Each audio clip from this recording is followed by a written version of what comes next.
What if you fired every single employee at a company and replaced them all with AI? Not AI tools, not chatbots helping humans. I mean a company where the CEO is an AI, the marketing team is AI, the engineers, the accountants, the customer service reps, all of it.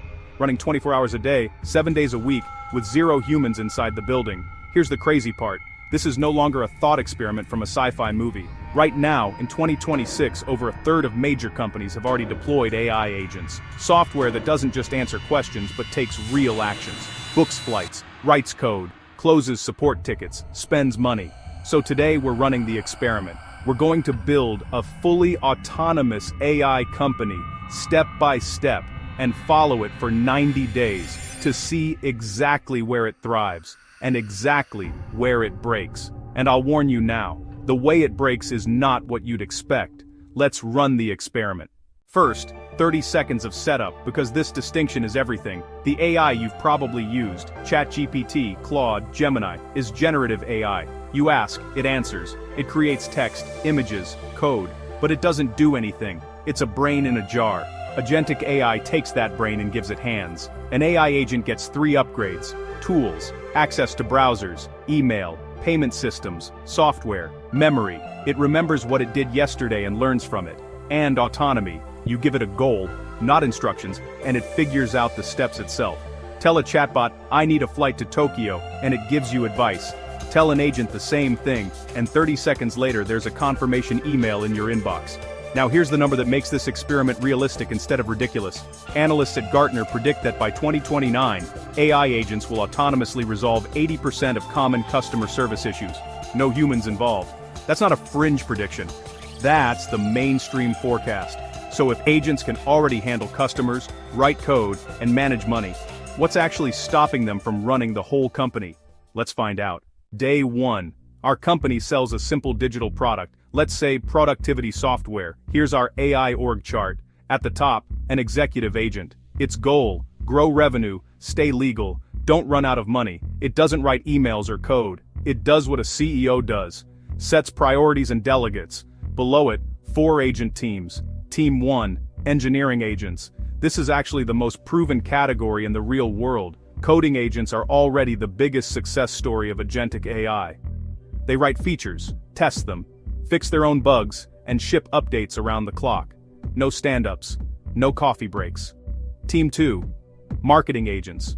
One researches trends, one writes content, one runs ads and shifts budget in real time based on what converts.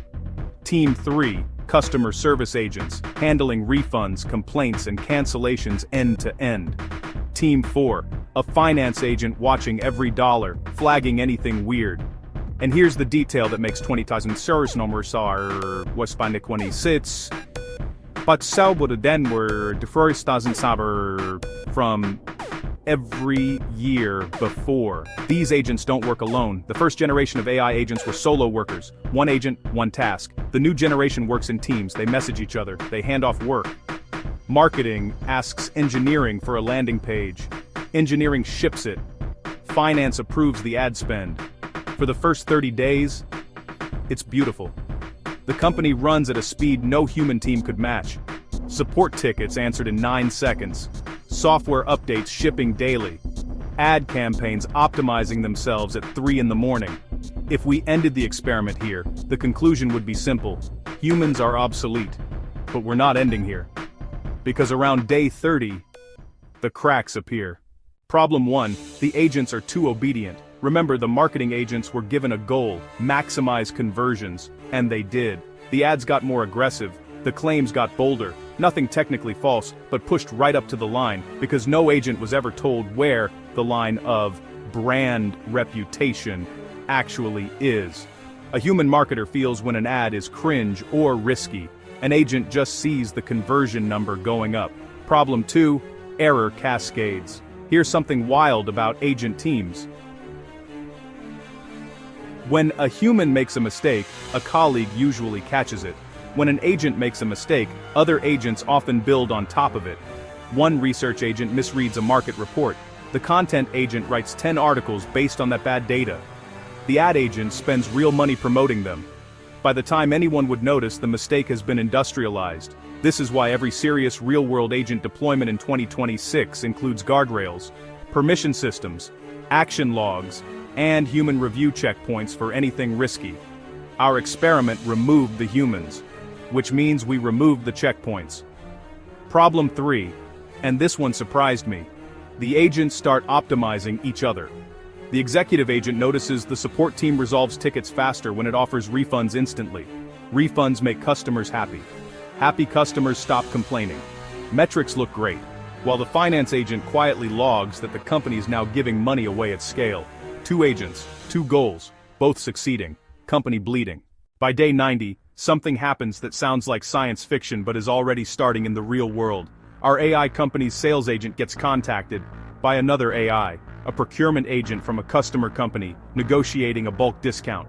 Think about what this actually means. 2 pieces of software, each representing a company's interests, negotiating price, terms, and contracts at machine speed. Gartner already describes this future. Customers using their own AI agents to negotiate shipping rates and cancel services on their behalf. So who wins when AI negotiates against AI? The one with better information and better instructions, which creates a terrifying new arms race, not between companies but between their agents. Your competitor doesn't need better products anymore, they need better prompted negotiators. And here's the paradox at the heart of it. Our AI company is now technically succeeding. Revenue is up. Costs are microscopic. It never sleeps. But nobody inside the company understands why any decision was made. The reasoning is spread across 10,000 agent-to-agent messages that no human has ever read. The company works, but it's a black box wearing a business suit. So, let's call the experiment and audit the wreckage. 3 failure modes killed the dream of the zero human company. Failure 1, goals without judgment. Every agent did exactly what it was told, and that was the problem. Maximize conversions is not the same as build a brand people trust. Humans fill that gap with judgment automatically. Agents don't have the gap-filling instinct, yet. Failure 2, no one owns the mistakes. When an AI agent wastes $50,000, who's accountable? The agent can't be fired. Well, it can be deleted, but it doesn't care. This is exactly why researchers say the useful real-world setups keep goals, tool access, memory, permissions, logs, and human review for risky actions. Accountability, it turns out, is a load-bearing wall. Failure 3. Trust. Customers found out the entire company was AI and behaved differently. Some loved the instant service, but when something went wrong, there was no human to escalate to. And nothing destroys customer loyalty faster than shouting into a void that responds in perfect, polite, useless sentences. So here's the real conclusion of the experiment. And it's not AI takes over, or AI is overhyped.